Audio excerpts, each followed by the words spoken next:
pomeriggio, amici di Calcio Napoli 24, ben ritrovati, consueto appuntamento con il filo diretto targato CN24 TV, un buon pomeriggio da Ciro Novellino, in cabina di regia Biagio Barone. Oggi domanda semplice, Liverpool-Napoli, il migliore e il peggiore del match. Siamo nel day after ovviamente della gara che ha visto ieri il Napoli protagonista ad Anfield, un Napoli che esce sconfitto sì da Anfield ma a testa molto alta, sì, perché è una squadra che ha perso sul campo 2-0 per due disattenzioni nel finale su calcio d'angolo, ma è anche vero che ha giocato davvero un'importante gara che ha consentito agli azzurri di qualificarsi agli ottavi da prima nel girone, con la possibilità concreta di avere un sorteggio, si spera ovviamente, un po' più agevole rispetto al secondo posto. Sorteggi di Champions che ci saranno lunedì alle ore 12 a Nyon e che ve lo trasmetteremo ovviamente in diretta su Calcio Napoli 24 TV. Numero di telefono per poter chiamare 081 1849 4575. Vi ricordo anche che potete scriverci i vostri messaggi sul nostro canale YouTube, così come state facendo già in tanti. Io intanto vado subito al telefono. Pronto? Pronto, buonasera. Ciao. Caro Ciro Novellino, amico mio. Ciao, ben ritrovato. Sono Giuseppe da San Giorgio a Cremano. Ben ritrovato Giuseppe, che devi cominciare dicendomi... Certamente, incomincio io. Sì, allora. ma dicendomi che cosa? Wow, ma che no! Bravo! Senti Ciro, sì. Allora, mo ti spiego questo. La domanda in effetti che voi giustamente fate, devo dire la verità, io trovo molto difficile da rispondere, ma perché? Perché fino all'85esimo ti avrei dato nome, cognome del primo, del migliore, del peggiore, eccetera. Dopo si è snaturata tutta la squadra per ovvi motivi. Prima si pensava oramai all'85esimo è andato in porta il primo posto. Secondo tempo la partita con l'Atalanta, devo cercare automaticamente di fare delle sostituzioni per far respirare Kvaratskhelia, per far respirare Osimhen, per far respirare Olbot, che chi più ne ha più ne metta. Poi le sostituzioni che ha fatto il nostro grande allenatore sono più che sostituzioni tattiche, sono sostituzioni di ringraziamento. Che voglio dire? Che lui in effetti ha voluto ringraziare Simeone, Raspadori, Zielinski ed Elmas, perché anche loro hanno contribuito al primo posto del girone, sì. Che è una cosa importantissima. Quindi lui più che tatticamente le ha fatte per un ringraziamento. Perché? Perché Spalletti è un allenatore troppo intelligente da automaticamente non capire che quando entra Nunes, che è uno spilungone di quasi 2 metri, deve mettere un altro difensore, e quindi chi aveva in panchina Juan Jesus e non l'ha messo, perché automaticamente dice vabbè, pure se perdiamo la partita 1-0 eccetera, non c'è più quel problema del passaggio del turno. E poi i due calcio d'angolo. Sul primo gol, devo dire la verità, io non do responsabilità dirette a Meret. In che senso? Dato che io sono stato portiere, sì. E ti dico che quando si battono i calcio d'angoli a rientrare, cioè a uscire fuori, il portiere non può fare nulla. L'unica cosa che io automaticamente dico che Meret doveva fare è stare 1 metro più avanti dalla linea di porta. 1 metro, e quel colpo di testa l'avrebbe parato tranquillamente, buttato all'alto, e quindi non avrebbe, ma lui in effetti è rimasto incollato sulla linea di porta, quasi all'interno, e quando l'ho respinto quella palla automaticamente non potevo che buttarsela quasi addosso. E poi c'è l'altro problema, il fatto di Capello. Allora, devono smetterla questi allenatori prezzolati, perché io mi sono sentito male quando a Sky, durante il giro che fanno il peggiore e il migliore, ha dato un colpo gravissimo a Osimhen, perché ha detto che Osimhen fa le scene Osimhen. Cioè, quelli gli ha dato un colpo in faccia. Ma non solo gli ha dato un colpo in faccia, ma poi c'erano gli ululati da parte della curva. Ma stiamo scherzando? Un ragazzo che quando è venuto in Italia ha avuto una frattura al viso che gli ha procurato 25 punti, un trauma cranico che è stato ricoverato a Bergamo, eccetera eccetera. Tu mi dici che Osimhen viene maltrattato continuamente in tutte le partite, gomitati in faccia, manate in faccia, fallacce in tutte le maniere. Dice che è il peggiore perché Osimhen non si deve permettere di fare la scena quando Van Dijk gli mette quella manata in faccia. Ma veramente facciamo? Che poi lo E colpisce, allora io quindi. dico, Capello, per cortesia, smettila di fare queste cose contro Napoli e i napoletani e i giocatori del Napoli. Sì. Ciro, tu questo lo devi stigmatizzare, Assolutamente, perché non è possibile che Capello si possa permettere di dire questo di Osimhen. Toccatemi tutti, ma non Osimhen. Lui continua a tenere sta maschera perché tiene questo problema che ove mai il famoso Skriniar che gli diede quella testa, anche se era una testata all'indietro non volontaria, ma sempre una testata, e gli ha fatto spaccare la mandibola e la mascella. Oh, 25 punti, ma stiamo scherzando? No, ma infatti. E allora questo è purtroppo il clima che noi dovremo affrontare da oggi in poi.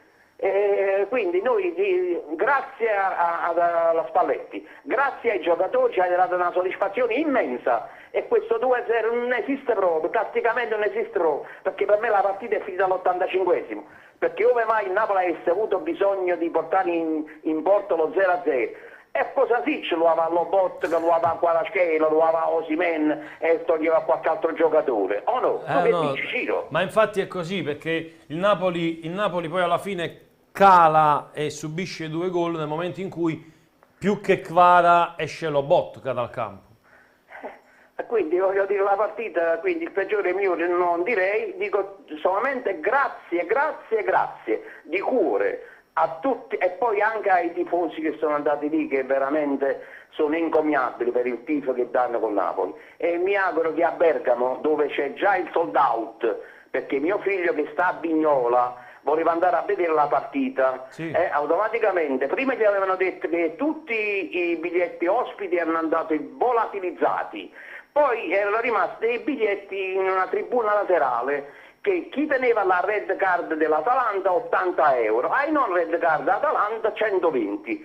Mio figlio dice vabbè, non fa niente, pure ti segui in Napoli 120 euro. Dopo 5 minuti andate, perché ero tutto esaurito, cioè non c'è più un biglietto per la partita Atalanta-Napoli, non c'è più un biglietto. Sai cosa devi dire, Peppe, a tuo figlio? Prego? Sai cosa devi dire a tuo figlio?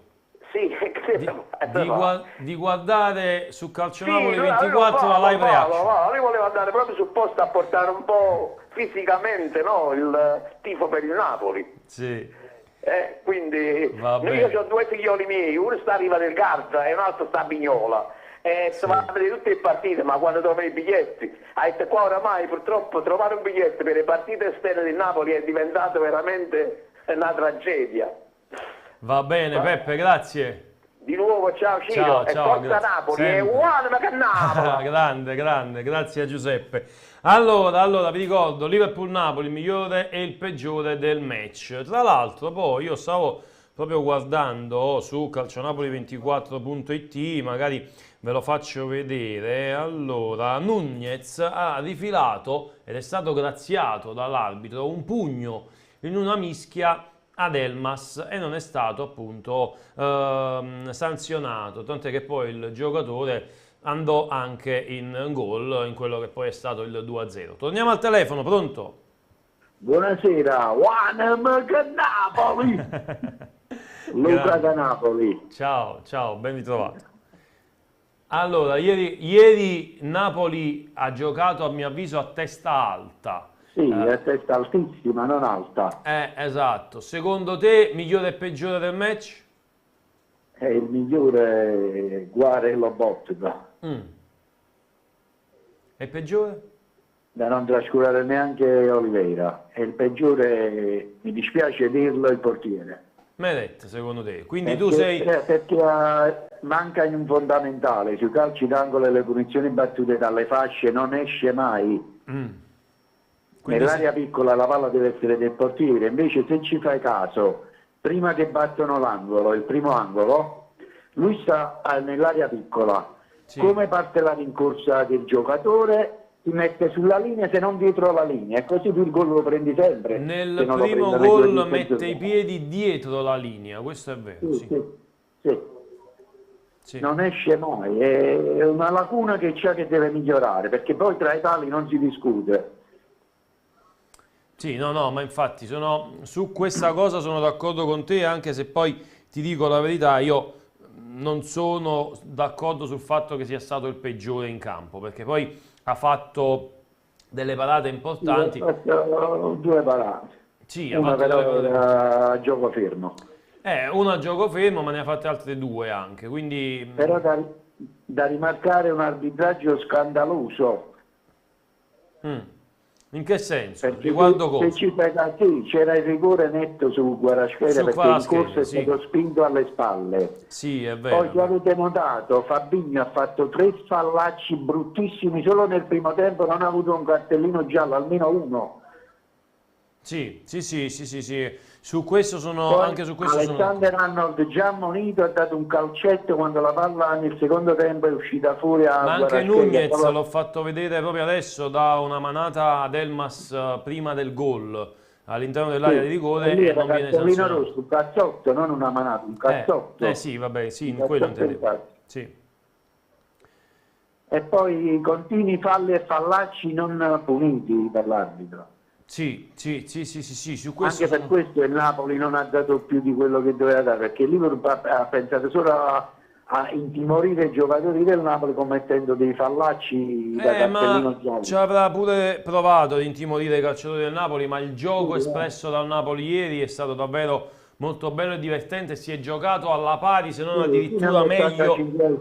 Si è giocato alla pari. Sì, poi le sostituzioni pure, il calo di tensione del Napoli, che ha detto: a questo punto siamo qualificati, non ci possono fare 4 gol in 5 minuti.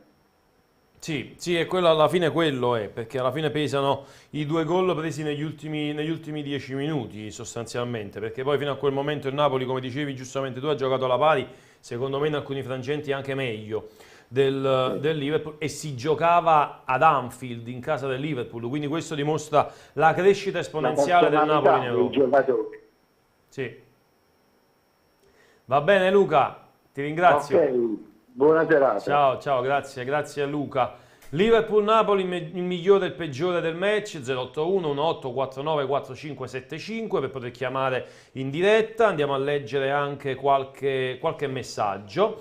Allora, buongiorno CN24 a tutti gli amici della chat, sempre e comunque Forza Napoli, anche se con un po' di amaro in bocca, dice Lina Vernaccia. Ciao Ciro, buon pomeriggio. Antonio De Rosa, non sono amareggiato per la sconfitta di ieri, ma l'importante è essere qualificati, essere primi nel girone di Champions, è sempre Forza Napoli e ti voglio bene. Grazie ad Antonio.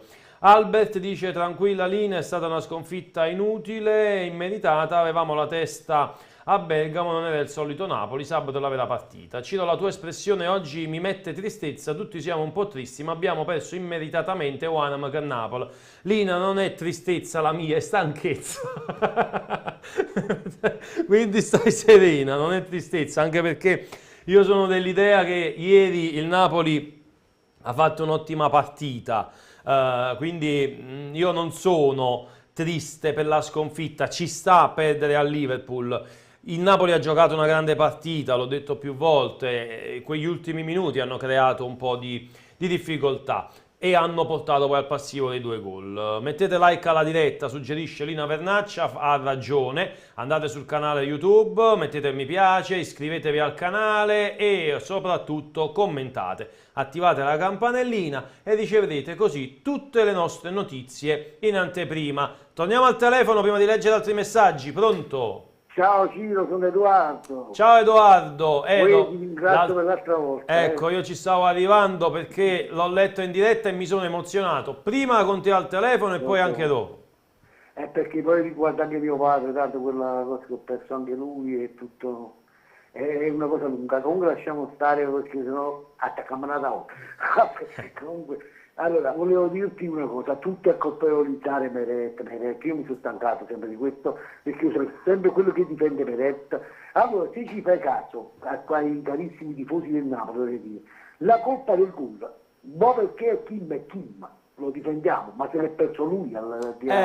Sono d'accordo, bravo Edoardo. Ok, se l'è perso lui. Mo che Beretta ha un difetto che dietreggia un po', questo è vero, perché Beretta quando invece di uscire dietreggia e si è trovato dentro la porta prima che lui, vabbè, questo ci sta, che abbiamo visto anche per 20 buoni di Beretta, che ha detto, il Napoli mi è piaciuto, Spalletti un po' meno su una cosa sua, perché non lo so se per contratto, lo ripeto a dire, perché deve giocare questo Elmas, ma che giocatore è questo Elmas? Io voglio capire che ruolo c'ha, che fa, ma chi è? Cioè, io ho visto che gioca con uno in meno. Cioè, non voglio, lo sai, io difendo i calciatori, sì. Ma in questo Napoli, in questo gioco non c'entra niente questo Elmas, guarda, dici. Ma guarda, diciamo che Elmas in un certo qual modo si è attirato un po' troppo le attenzioni su di sé da quando ha messo quel post un po' polemico sui social, quando con una panchina accanto ha detto il mio primo amore, ha scritto il mio primo amore. Da lì Spalletti non che gli abbia poi dato più spazio, però da quel momento in poi effettivamente c'è stata un'impennata nel minutaggio del calcio. No, ma io non ho notato questo. Ci sono giocatori che entrano in 10 minuti e giocano bene. Che ci certo. Io guardo l'essenza di questo calciatore che entra in campo come fosse confuso. Per la motivo sarà anche un grande un buon giocatore, ma in questo Napoli non ho mai visto di prendere la palla in mano. Allora la partita l'abbiamo persa. Prima cosa c'era un gol regolare, un calcio di rigore per il Napoli. Sì, su poi, se quel gol non veniva annullato era diverso. E poi quello era fuori gioco però. Spalletti poi ha tolto l'anima del centrocampo, togliendo Lobotka, lo so che c'è la partita per l'Atalanta, ho capito tutto, togliendo l'anima del Napoli, Lobotka, perché se c'era Lobotka a centrocampo, io sono convinto che non andavano nemmeno a battere il calcio d'angolo loro, perché mantenevamo a centrocampo un buon possesso, come ho visto, quindi non nasceva nemmeno il gol, e questo lo voglio dirti, però che ce la prendiamo sempre con questo Meret, cioè, diamolo un po' perché Kim, te lo ripeto, vabbè, nessuno ci ha fatto, Kim è un grandissimo giocatore, ha fatto una grandissima partita, però l'errore è stato suo, per me se l'è perso, e poi che poi dobbiamo criticare Meret, questo non mi va. Non mi va, perché io difenderò sempre Alex, perché per me il migliore poteva ha fatto delle parate bellissime Alex. Anche il gol che ha subito, il secondo, aveva fatto una gran parata. Lasciamo stare che il Napoli sono andato a vedere un fuorigioco millimetrico e io ho dei dubbi sul secondo gol del Liverpool, perché sembra più fuorigioco quello che quello del Napoli, se vedi bene, l'ho visto anche dalla Moviola. Comunque lasciamo stare sempre Forza Napoli. Sì. Io ci ho ido perché prima o dopo dovevamo perdere, i record sono fatti per essere battuti, meglio così, magari vinciamo con l'Atalanta, interessa di più di una partita che già abbiamo passato il turno da primi. Ok? Ti ringrazio, grazie a te. Sei sempre il numero uno, sei simpaticissimo e ti voglio bene, ok? Grazie Edoardo, grazie, alla prossima. Luigi Grande, ciao Ciro, non me ne frega niente della sconfitta del Napoli, anzi meglio così, abbiamo perso una partita inutile e abbiamo abbassato la pressione sulla squadra. L'attacco del Napoli è stato sottotono, dice Albert, si vedeva che Osimhen e Kvara non erano i soliti, anche perché non c'era nessuna motivazione per una qualificazione ormai conquistata. Andrea DR, Ciro, adesso che si ferma il campionato la vogliamo organizzare questa amichevole Napoli-Juve Stabia? Perché no?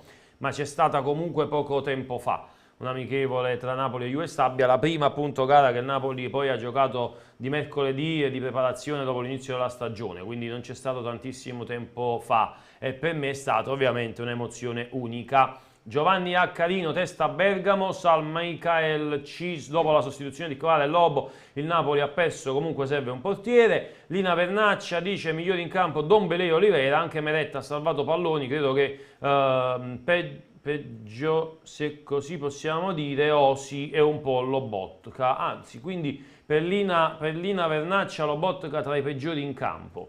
Andiamo al telefono, pronto? Ciao Ciro, sono Peppe da Vicenza. Ciao Peppe, ben ritrovato. Anche a te, grazie, sempre. Cosa mi devi dire Peppe? Comunque il peggiore in campo l'abito. No Peppe, mi devi dire qualcosa, se no non ti faccio parlare. Scusami, io andavo sempre. Bravo, più o meno. Vai, dimmi sempre, tutto. sempre, su Malaco una uscita, capito? Dimmi tutto. Comunque, il peggiore in campo l'arbitro ieri, Cito. Peggiore in campo l'arbitro, ecco. Il migliore tutto è il Napoli, perché ha dimostrato ancora ieri, comunque perdendo, no? Ha dimostrato, cioè, a giocare a calcio in Napoli, è stato scherzando al Liverpool, capito? Sì. Col turnover cose, capito, Cito? Sì, sì, no, ma il Napoli ieri a testa alta ha giocato ad Anfield. capito? Sì, è stata una partita importante, a dimostrazione del fatto che questa squadra è cresciuta negli anni e sa imporsi oggi a casa di una delle big del calcio europeo a testa alta, mettendo in difficoltà, facendo in modo che il Liverpool si adagiasse, cioè o meglio si mettesse a giocare sul gioco del Napoli, andasse a correre ai ripari al gioco del Napoli, non imponendo il proprio gioco, quindi questo deve far riflettere. Come dico io, ha ragione, è la stessa cosa, capisci? Che lo volevo dire io, capisci? Cioè, Sì. tu vai là proprio, cioè, secondo me è dominato, nel senso, capito, come hai detto tu, cioè non l'hai fatto giocare a quello. Quando a 5 sempre, come ha detto Spalletti, capito? Cioè, 5 non facevano 4 gol, quando li facevano in 5-6 minuti, 10 minuti, cioè, capito? Ha tirato un po' in pacco, no? Beh, ma ci sta che alla fine si possa Esatto. far risparmiare qualche minuto a calciatori come Lobotka, come Kvara. Esatto, Comunque bravo. si gioca sabato e non domenica, si gioca sabato con l'Atalanta, Bravo. quindi Esatto, fra 2 giorni già si gioca poi, capito? cioè, la squadra è arrivata stanotte alle 4 passate, quindi è normale, tant'è Bravo. che oggi Luciano Spalletti concede un giorno di riposo. Pure giusto, capito? Che voi, capito, domani più freschi, capito? Sì, sì, sì, perché Comunque sono molto fiducioso pure per Beckham, li dobbiamo proprio addannare a quelli la Cina. beh, sabato a Bergamo c'è la partita della vita, Bravo, secondo me, perché esattamente. quella è una partita da non sbagliare, perché No. cioè, vincere a Bergamo sabato in un anno dove l'Atalanta senza le coppe sta facendo ancora una volta un'ottima stagione, vuol dire metterla a 8 punti di distacco e quindi vuol dire cominciare a creare una sorta di solco con le altre, con le inseguitrici, perché il Milan stesso, qualora dovesse vincere con lo Spezia, comunque resterebbe a 6 punti di distacco. E poi sai qualcosa è Ciro, che tu lo spingi sempre a vincere a 6 squadre, capito? Sì. E le squadre che stanno dietro, poi devono sempre vincere, mica possono sempre vincere. No, ma poi tieni presente, Peppe, che ci sono Roma-Lazio, il derby, Scontri diretti. è la gara dell'Inter con la Juventus, quindi capito. cioè, il Napoli con i 3 punti di Bergamo si può ritrovare ad avere distacco aumentato non solo dall'Atalanta che andrebbe a 8 punti, ma eventualmente o da chi dovesse uscire sconfitta dalle gare Roma-Lazio e Inter-Juventus, oppure anche addirittura da tutte e 4 qualora dovessero pareggiare tra di loro, quindi porterebbe il Napoli in una situazione di enorme vantaggio nei confronti di queste squadre a livello di punti e di distacco. Come dico io, bravo Ciro, sono d'accordissimo con te, quello che direi, capito? Esattamente. Perché poi se fai un bel solco, capito? Poi ci fai, ti ho detto, poi così sempre a quelli là a vincere sempre, capito? Che posso vincere sempre, capito Ciro? Sì, no, ma è effettivamente così. Secondo me sta cosa a svantaggio il Napoli, guarda che ti dico, Ciro. Oggi Peppe, il Napoli ha 32 punti, 5 in più dell'Atalanta e 6 in più del Milan, poi ne ha 7 più della Roma, 8 più di Lazio e Juventus e 10 più, cioè Lazio e Inter e 10 più della Juventus. Quindi cioè, il Napoli effettivamente farebbe un balzo davvero molto importante in avanti nel distacco con queste squadre qua. Esatto, sono d'accordissimo, ci quello che dire io, capito? Come ho detto io, perché Bergamo secondo me è fondamentale sabato, capito? Sì, è vero. Va bene, Peppe. Ti ringrazio Ciro, sempre Grazie a te. voi. Ciao. Il migliore in campo ieri sera è stato Lobotka, il peggiore Zelischi, dice Salvatore Onina, che poi aggiunge il fatto che il Napoli ieri sera sia peggiorato dopo che sia uscito Lobotka. Non vi fa pensare che Lobotka sia insostituibile per il Napoli? Antonio De Rosa dice lasciate stare Osimhen, il Napoli comunque ieri sera pensava già all'Atalanta, dice Salvatore Onina. Lina Vernaccia, ci hanno annullato il gol per il mignolo di Ostigard, arbitro scandaloso, più che mignolo per l'orecchio, di Ostica. D'arbitraggio scadente, dice Diego Musciacco. Comunque il Napoli ha giocato una grande partita, primo posto in un girone molto difficile, è vero, contro signore squadre come Liverpool, Rangers e Ajax.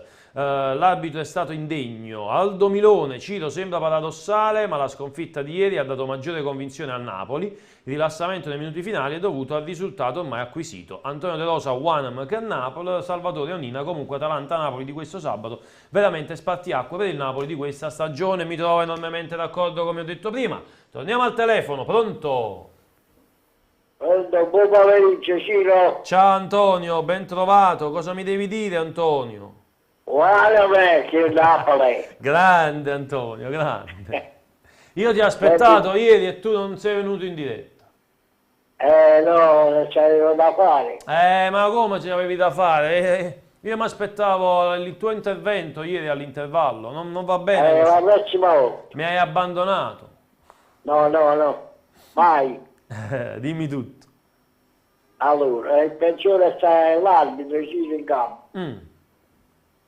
Alla faccia c'è qualcuno che dice sempre che noi in Europa siamo più protetti, più sicuri. Alla faccia. Meno male, infatti.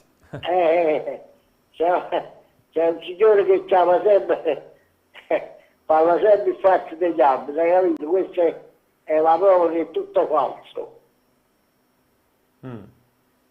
Che dobbiamo dire? Vabbè, questo, diciamo che gli ultimi minuti ci siamo un po' lasciati andare, ma sai perché? Ma si sono adagiati sul fatto che era impossibile prendere 4 gol in 10 minuti, quindi ci sta che in quel momento magari si siano tirati un pochino i remi in barca. Il problema, sai qual è? Io l'altro giorno ti dissi una cosa, no? Sì. Il fatto della formazione, delle rotazioni, ti ricordi? Sì. E ti feci 4-5 nomi che se li metti tutti insieme in campo, che può succedere? Può succedere che il Napoli scende di qualità. Però ieri non c'erano questi cambi, tutti questi cambi come dicevamo l'altra volta. Cioè ieri sostanzialmente esce Lobotka ed esce Kvara, e io più che altro direi è uscito Lobotka, e questo è coinciso un po' con i 2 gol presi, che poi sono distrazioni che non avrebbero riguardato nemmeno Lobotka, perché chi perde il giocatore in quel caso è Kim in tutte e 2 le azioni. Sì, Ciro, però quando tu guarda scemo, se tu ci hai fatto caso, il primo tempo ha preso una botta, un paio di botte, no? Sì. Poi nel secondo tempo, dopo il 15, dopo il primo quarto d'ora del secondo tempo, Sì. ha incominciato a venire fuori, perché gli altri risentono la stanchezza, gli avversari, e lui esce fuori un po' anche alla distanza, mi spiego? Sì. È chiaro che doveva riposare pure lui, lo Bosch pure doveva riposare, Certo. e quant'altro. Però purtroppo quando escono 2 o 3 giocatori di quella portata è inutile che ci facciamo illusioni. Quelli che entrano non sono come quelli che escono. Cioè, mi spiego? Sì, sono d'accordo. In alcuni casi sono d'accordo con te. È inutile che ci diamo attorno alle favole. Quando escono alla scena, chi entra non c'è sostituto. Quando esce lo Bosch, ancora peggio, perciò. Poi mi pare che è uscito pure Osimhen, no? Osimhen sì, è uscito Osimhen ed è entrato Simeone, poi però parliamo dopo il 2-0. Allora perciò non è che i sostituti non sono così, però tutte le 3 o 4 insieme, hai capito? Poi c'è un po' di scompenso, ma è naturale così, anche perché poi giustamente, però è sbagliato per pensare che su 2-0, 2-3 gol non li possiamo prendere, pure è sbagliato, hai capito? Però se i 2 difensori, 3 difensori, che ci mettono pure, là è un errore, a parte del sito, è un errore di tutta la difesa, hai capito? Sì. E poi il fatto che quell'amico prima che ha chiamato ha detto il fatto di Beretti che deve uscire là, ma se c'è un numero di giocatori, di compagni avversari, davanti alla porta, il portiere non può mai... Però Antonio, sai cos'è? In occasione del primo gol c'è un fermo immagine che mostra come Meret con un piede dietro la linea, ma questo e quello è un errore, quello è un errore. Io difendo Meret perché per me non è colpa di Meret, però effettivamente quello è un errore, perché il portiere ne deve essere un piede davanti, non dietro la linea della porta, perché l'area piccola è area del portiere, lì lui esce con i pugni, con le mani, prende avversari, pallone, compagni di squadra e allontana il pallone. Vabbè, c'è un concorso, cioè innanzitutto dei tre difensori, non è solo un solo difensore, hai capito? E poi chiaramente questo viene un po' dentro, allora evidentemente non è che ha fatto un calcolo un po' insomma provvisorio, però lui prima sullo 0-0 le due parate le ha fatte, capito? Due palloni che potevano andare in bocca. Vabbè, comunque tutto sommato può darsi che pigliamo là in Francia. Speriamo che possa andare bene il sorteggio. Adesso che il Tottenham ci è salvato all'ultimo secondo, altrimenti potevamo prendere pure il Tottenham. Vabbè, comunque ci pigliamo, siamo avvicinati, sì, già te l'ho detto l'altra volta. Speriamo, Antonio. Mandare gli ciao, un saluto, ci rivediamo. Ciao Antonio. Marek Hamsik, Francesco, ciao Ciro, i ragazzi vanno solo ringraziati per questo girone emozionante, prova di grande personalità ieri, sconfitta immeritata, se la striscia di risultati positivi doveva interrompersi, meglio che sia capitato ieri sera. Poi continua, Meret ha fatto delle grandissime parate, se non fosse stato per lui avremmo perso la partita molto prima, sui gol non ha responsabilità, chi non aspetta altro per criticarlo e parla di due papere, non vuole il bene del Napoli, capisce anche poco di calcio ed è in malafede. Il primo posto in campionato e in Champions League è anche merito di Alex. Con la posta ancora in palio il Napoli non avrebbe avuto quelle disattenzioni. E poi aggiunge Lina Vernaccia, non buttiamo giù Meret, anche Ospina ne faceva di errori. Torniamo al telefono, pronto?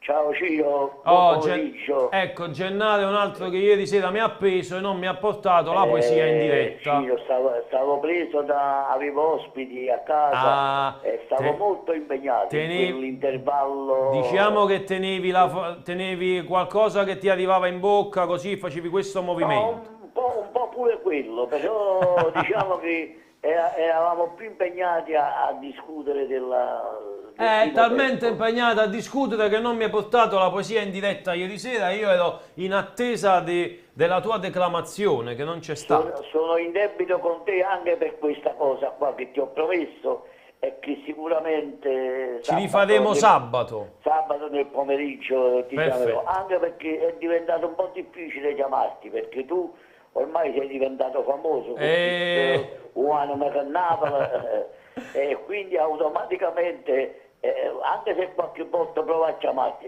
come stasera, come oggi pomeriggio, sempre occupato, meno male che Antonio giusto mi ha lasciato lo spazio libero. Hai visto? Ma quello Antonio lo sapeva, perciò. Stavolta sono venuto dopo di lui. È vero, ho notato. E dunque Ciro, veniamo all'argomento. Cosa ci ha detto la partita di ieri? Cosa ci ha detto? Ci ha detto, innanzitutto non stiamo a dire, ecco, giustamente come ha detto qualcun altro, il peggiore secondo me è stato l'arbitro, perché ieri veramente ne ha fatto di tutto, ma non solo sul gol annullato o sul calcio di rigore non dato, ma ha permesso ai calciatori del Liverpool, ad alcuni, quello Fabinho, ma quello ogni volta che dava, ma quello doveva essere, un paio di cartellini gialli li doveva avere, ha fatto dei fallacci, hanno fatto proprio una caccia all'uomo ieri, e quindi automaticamente, quando giustamente dice qualcuno in campo internazionale, e poi devo dirti la verità, le sostituzioni, io ho capito una cosa ieri, quando il Napoli fa la partita, c'ha il gioco, non ce n'è per nessuno, il Napoli va in difficoltà quando abbandona di fare la partita e vuole gestirla, non ha calciatori con quelle caratteristiche. Il Napoli ha calciatori che la partita la fanno e devono farlo sempre tenendo il possesso palla, attaccando. Nel momento in cui il Napoli vuole gestire, e questo è successo negli ultimi 10 minuti, perché i 2 gol li abbiamo presi nel finale.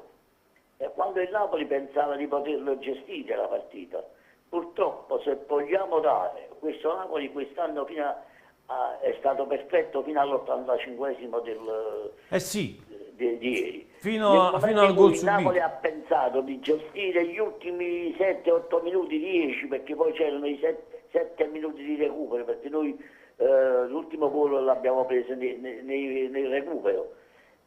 Diciamo che il Napoli non è portato per quel tipo di gioco attendistico, e questo ci ha fatto capire ieri. Comunque una sconfitta prima o poi doveva arrivare. Meglio ieri che non altra male che è occasione. arrivata questa qua che è indolore, che comunque rispondendo ad alcuni tifosi, giornalisti oppure opinionisti juventini che dicono che adesso voi adesso cominciate a crollare, voi già siete crollati prima di iniziare il campionato, e sperate in Dio che non vi danno quella famosa, quella che vi spetta per quella che la società vostra ha combinato. Quindi automaticamente loro stanno aspettando questa settimana, questi giorni, pochi giorni che ci separano dalla partita, deve essere proprio uno sprono per la squadra, per Spalletti e la squadra, di dire: questi vi stanno aspettando. Le stesse dichiarazioni del portiere Musso, che dice: voi l'anno scorso avete fatto lo stesso, siete partiti, e poi tutti stanno aspettando questo. Anziché guardare i loro guai, i loro problemi, loro stanno aspettando che noi crolliamo, perché noi facciamo invidia, caro Ciro, facciamo invidia. Allora questa settimana, al di là della preparazione, al di là degli uomini da mettere in campo, e l'Atalanta, e la stiamo talmente esaltando, per carità, le squadre di Gasperini lo sappiamo, però sappiamo pure che qualche volta, come l'anno scorso, l'abbiamo battuto in casa, e quindi non è che loro del Napoli non si devono preoccupare, anzi, adesso che c'è stata questa sconfitta, siccome loro ricordano gli aneddoti, Spalletti non ha mai perso 2 partite consecutive.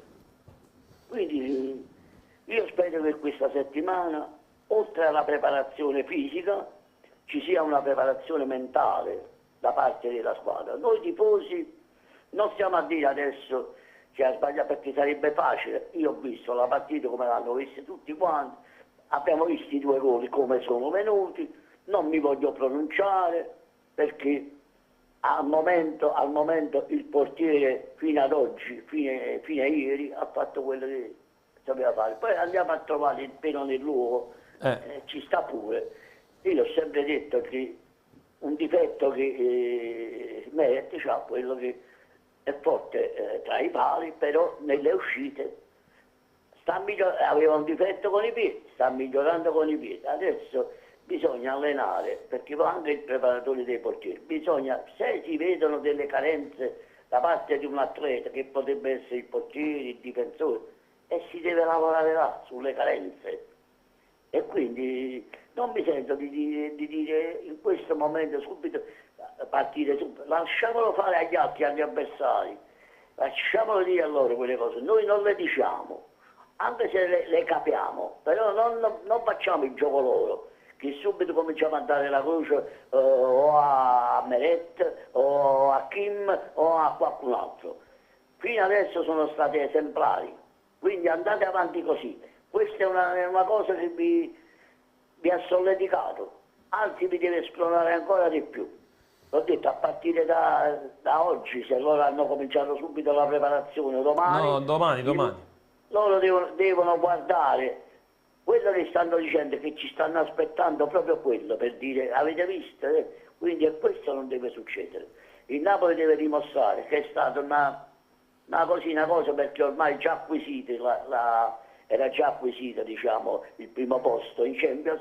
Guardarsene ai guai loro, pensarselo alla Juve stasera, che deve sperare in buon risultato per andare a fare l'Europa League, E noi tifiamo per loro, perché noi vogliamo che il giovedì vadano a giocare pure loro, in modo che non devono avere la settimana piena, quindi devono essere impegnati pure loro.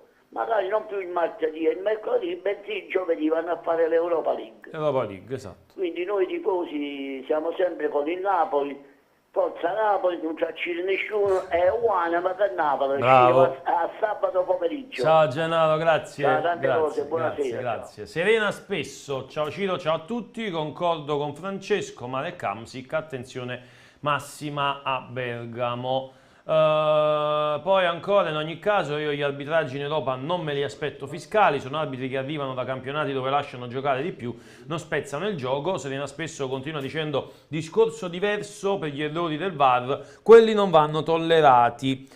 Quello che è un errore del VAR, a mio avviso, quello è un errore, riguardo la spinta subita da Kvara, dice Lina Vernaccia parla della spinta su Kvara e Serena aggiunge quello è un errore del VAR, a mio avviso, arbitri di supporto che guardano e riguardano le azioni. Kvara è stato praticamente abbattuto, dice Gennaro Russo, ma noi non ci abbattiamo e torniamo al telefono. Pronto? Ciao Ciro, Lorenzo da Torino. Ciao, ben ritrovato. Ho pensato di telefonare solo per dire una cosa. Sì. Olivera è stato sontuoso. Sontuoso, ottimo. Sì. A Olivera non me l'aspettavo in quelle condizioni e con quella grinta. Ha annullato Salà. Sono felicissimo di Olivera. Pensavo che Mario Rui fosse insostituibile, ma Olivera mi ha dato proprio una certezza, una conferma che è un grandissimo calciatore. Poi oltre ai soliti Kim, eccetera, eccetera. Napoli bello, non meritava sconfitta, a 5 minuti dal termine c'è sta che lei avendo la qualificazione in tasca molla un attimino, però attenzione sui calci d'angoli, gli avversari che sono alti, tipo quei Matusalemme di Van Dijk e l'altro Konate, bisogna marcarli a uomo, non a zona, gli altri a zona, ma i due più pericolosi che si vengono individuati vanno marcati a zona, e se non riescono a colpire di testa, almeno ostacolano il colpo di testa dell'avversario e quella palla non va in mezzo. Beh, detto questo, io condivido pienamente ciò che ha detto l'amico Edoardo. Elmas non è da Napoli, mi dispiace dire, mi sarebbe piaciuto che diventasse un ottimo calciatore, ha dato dei segni di buona tecnica, però si è perso, non c'è sostanza e effettivamente giochiamo quasi in 10. Zilinski poi sta tornando alle prestazioni dell'anno scorso, dopo un buon inizio. Zilinski per lui mi sembra un po' addormentato. Dombele lo stesso, sta facendo la fine Bakayoko. Ma a noi ci serve un grandissimo centrocampista. Se vogliamo vincere il campionato a gennaio dobbiamo portare o un tipo come Coppa Miners, vabbè che la donna non te lo dà, ma un tipo Coppa Miners, un Wallace, oppure un tipo che verticalizza, che c'ha i piedi buoni. E poi siamo a posto, perché io sono contentissimo del Napoli, c'è un'ottima squadra, una bella intensità, come io ho sempre detto, sostenuto, ho sempre detto che la differenza tra le altre squadre, la Premier oppure il Milan, la Lazio, giocano in velocità. Noi giocando in velocità e in aggressività non abbiamo paura di nessuno, ok? Va bene. Ecco, allora andiamo avanti così, però a gennaio, se vogliamo vincere il campionato, ci va un centrocampo, ci va una belva in mezzo al campo, ci va uno alto che si invita il portiere, di testa non la pigliamo mai al centrocampo, già c'è lo Botti che è basso. Poi se Don Belé, vabbè, tu metti Elmas perché i risultati acquisiti, vabbè, per far riposare gli altri, ma nelle partite che contano non vuoi mettere Elmas.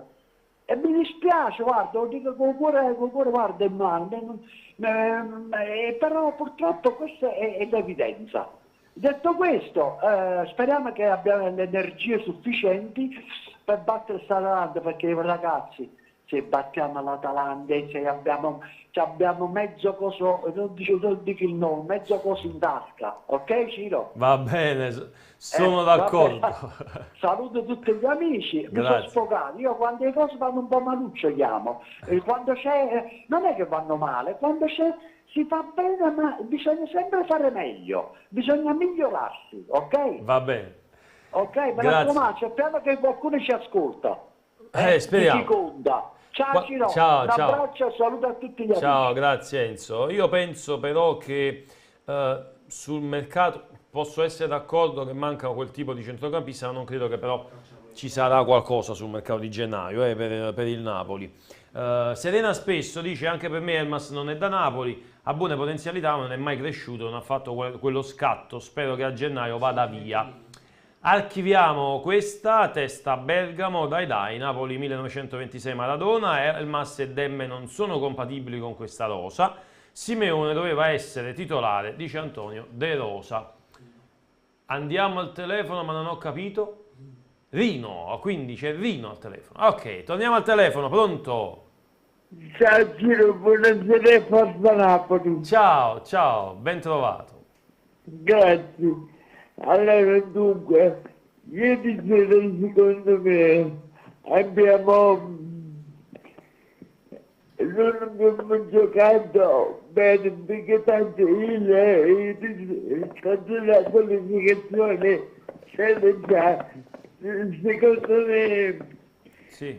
la partita più importante è ovviamente sabato, perché come diceva il precedente al telefono, sì. Se riuscissimo a vincere scriveremo la classifica.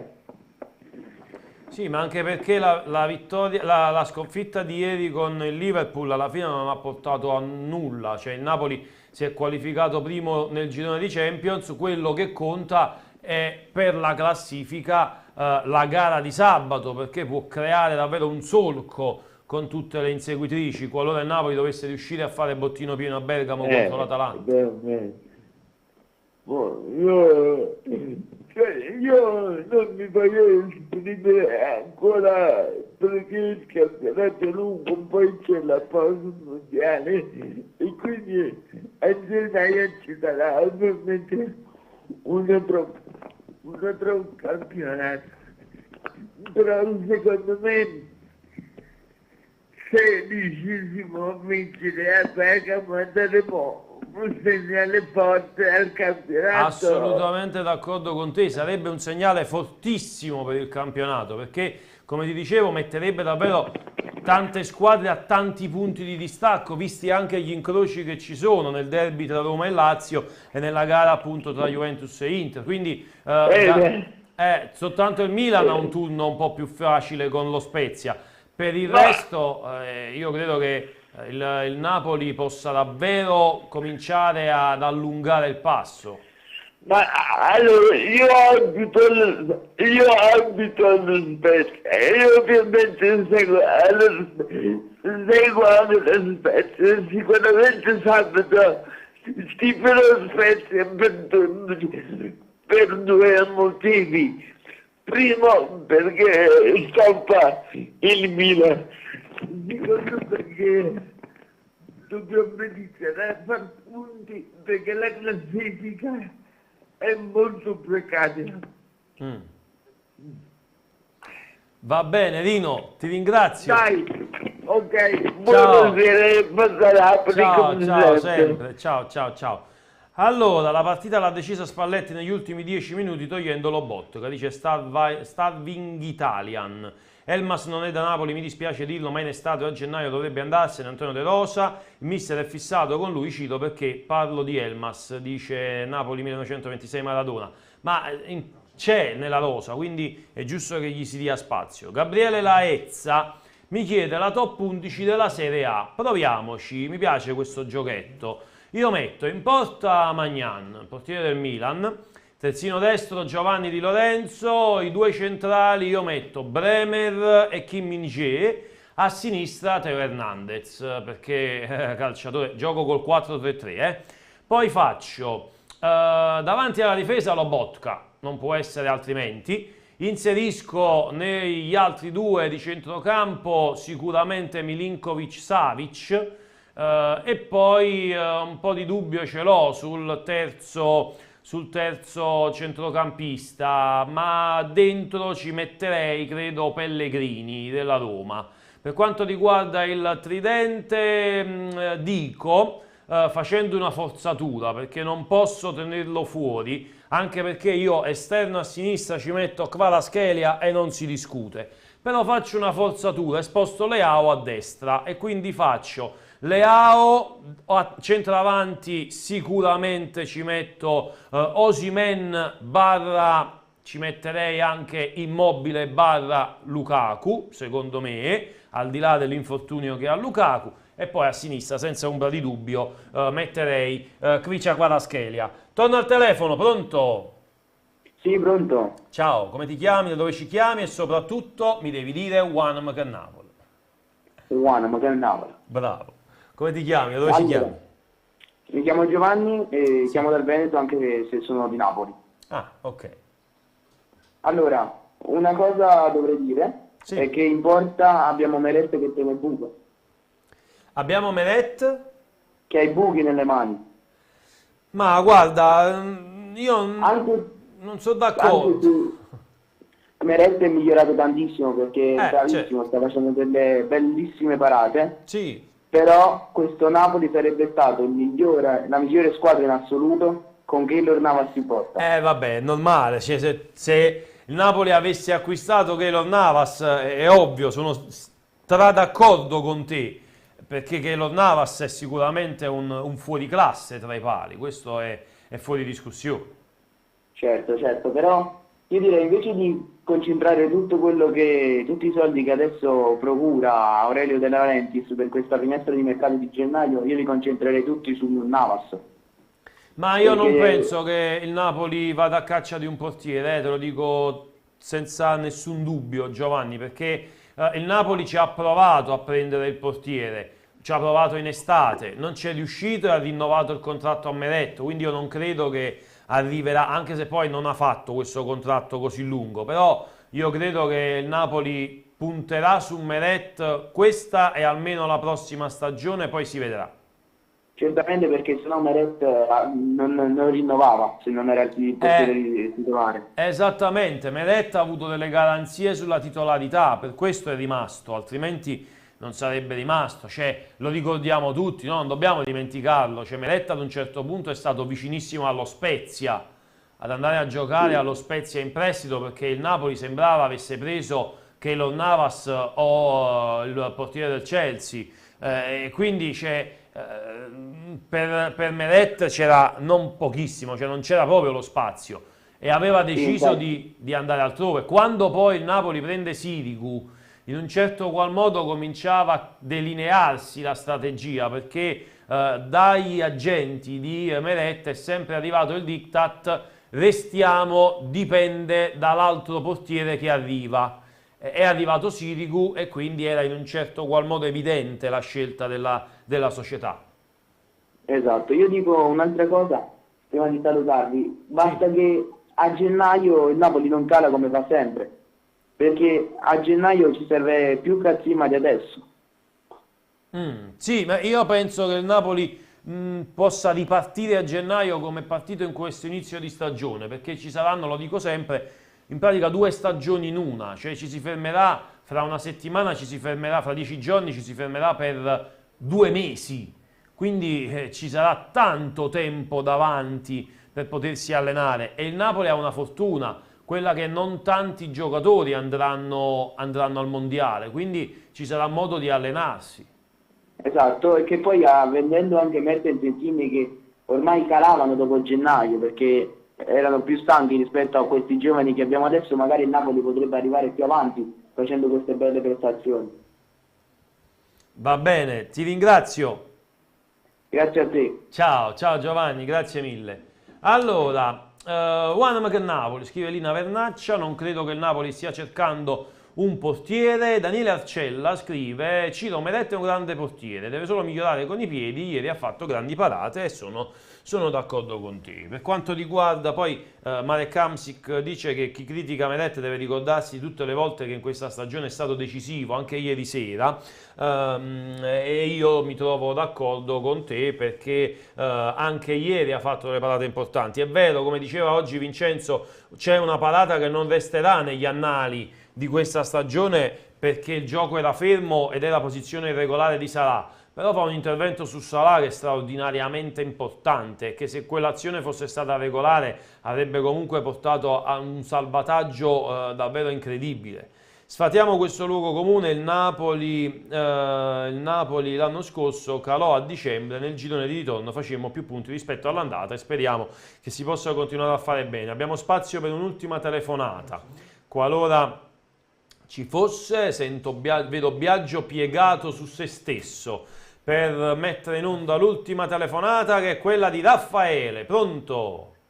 Allora, carissimo, ciao. Volevo soltanto intervenire su Meret. Sì, vai. Ma si rendono conto che sono stati 2 colpi di testa, 2 fucilate, già sì. È molto che le ha prese, e purtroppo i miracoli di cui soltanto li sappiamo noi. Lui ha fatto il possibile, però là da 3 metri, 3, 4 metri, ha avuto 2 colpi di testa, erano 2 colpi di fucile. Sì. Per me non ha colpe. Questo è tutto quello che volevo dire. Sono d'accordo. Va bene, Raffaele. Grazie. Grazie a te, grazie a Raffaele. Allora, Lina Vernaccia dice non c'è paragone tra le squadre dell'anno scorso e questa sicuramente è più forte. Noi siamo in chiusura, io voglio ringraziare ovviamente tutti gli amici che ci hanno seguito sul canale 79 del Digitale Terrestre, tutti quelli che ci hanno seguito sul canale YouTube. Vi ricordo, iscrivetevi al canale, cliccate sulla campanella, seguiteci, scrivete i vostri messaggi come avete fatto anche durante questo filo diretto. Vi ricordo gli appuntamenti: domani mattina con la rassegna stampa, poi torna CN24 Live, il filo diretto domani pomeriggio, con il sottoscritto ci rivediamo venerdì pomeriggio per il filo diretto, sabato con la live reaction per Atalanta-Napoli. Ringrazio lo splendido Double B Biagio Barone, da Ciro Novellino è tutto, appuntamento alla prossima, ciao!